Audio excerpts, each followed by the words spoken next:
good morning, or good afternoon, or good night. Welcome to your little dose of encouragement. I'm Jen Carmiel, a painter, designer, and content creator. This little video is about letting go of perfectionism. I'll talk about how it applies to my life right now as a creative person and as an artist, but I really think it can apply to anyone struggling with perfectionism. Get comfortable where you're sitting, laying down. Maybe you're driving to or from work. If you want a cup of coffee, tea, glass of water, here's your reminder to hydrate. But without further ado, let's get started. I'm gonna get a little intimate here. 27 days ago, I quit my job to start my art career full-time. I told myself that I would take 30 days specifically and solely dedicated to my art career. Before that, and technically still presently, I've always been an ambitious overachiever. I followed rules to the T. If there was an opportunity for me to move up in my school or my career, I would take it. I restlessly worked towards any tangible form of success that I could find, regardless of if it felt like I wanted to personally pursue that or not. These forms of success, however, were always external. It was always about making sure that my parents, my partner, my employer, my coworkers, my friends could all look at me and say, "Thank you so much for being here. What you are doing is so fantastic. I'm proud of you." I wanted that recognition, and I wanted it so much that I sort of forgot who I was to get it. So I left that life in a way that felt a little abrupt and frightening, and then I sat down and made a plan for myself to spend 30 full days uninterrupted on my art career. It was the one thing that I had always wanted to do, that I had always dreamt of doing in the back of my head while I was doing things for other people. And now, as I speak recording this, there are only 3 days left in my 30-day journey. Today, I woke up to heavy rain and thunder outside my bedroom window. It felt all cozy, as if the universe was trying to tell me it's time to reflect. When I woke up this morning, it felt as if water had drenched my body and was being slowly wrung out. Tired, yet new. I felt some sort of expectation that I should feel differently today than I did on day one when I started this journey. And don't get me wrong, I definitely feel different. I feel more myself, more connected with what I want, but I don't know if I feel better. There's still something in me that yearns for the approval of others, just in a different way. Instead of seeking the good job from my employer, I now seek feedback from the work I publish online. There's higher stakes, it feels like, and I'm on somewhat of a ticking clock. I don't feel fireworks, drums beating, cheers in the distance. Instead, it's just another day that I wake up with that one thought echoing in the corners of my mind. I want to be an artist, and I want to give that my fair shot. My entire life, I have devoted myself to others, to giving hours and hours of my time and energy to another person for their success. What about what I wanted? What about what success looks like in my life? The question just felt impossible to answer. And when that question feels impossible, I try to do this visualizing technique that I'm going to walk you through now. So let's get started. I want you to imagine the version of yourself where you are confident, free, and openly engaged in the activity that you always want to do but don't because you feel afraid to start, or that activity is too daunting or sounds too outlandish. I want you to imagine that person like they're standing in front of you. I want you to see their face. What does their expression look like? Do they look at peace? Are they content? Are they happy? Look at their eyes.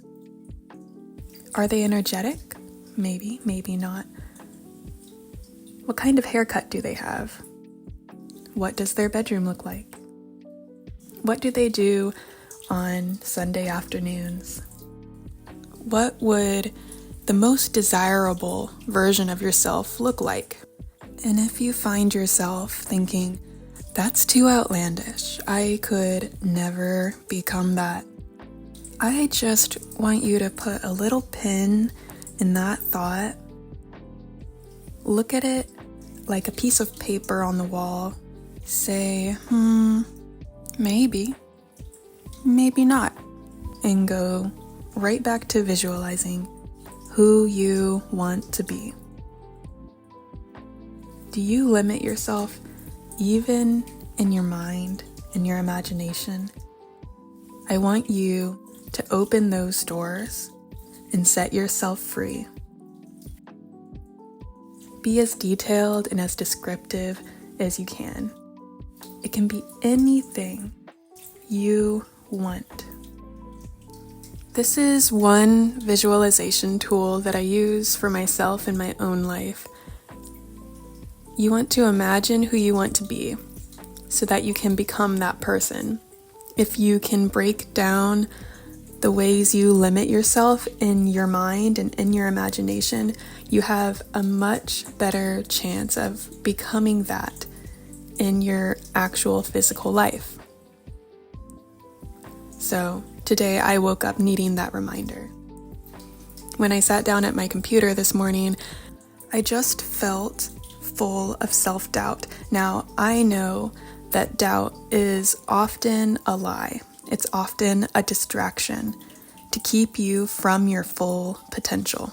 So when I woke up this morning, 3 days away from the end of my self-imposed deadline, this 30-day challenge to find yourself, I found myself reflecting on everything that I did during these 30 days. There are 3 days left in my 30-day journey, and I feel as if there is something riding at the end of it.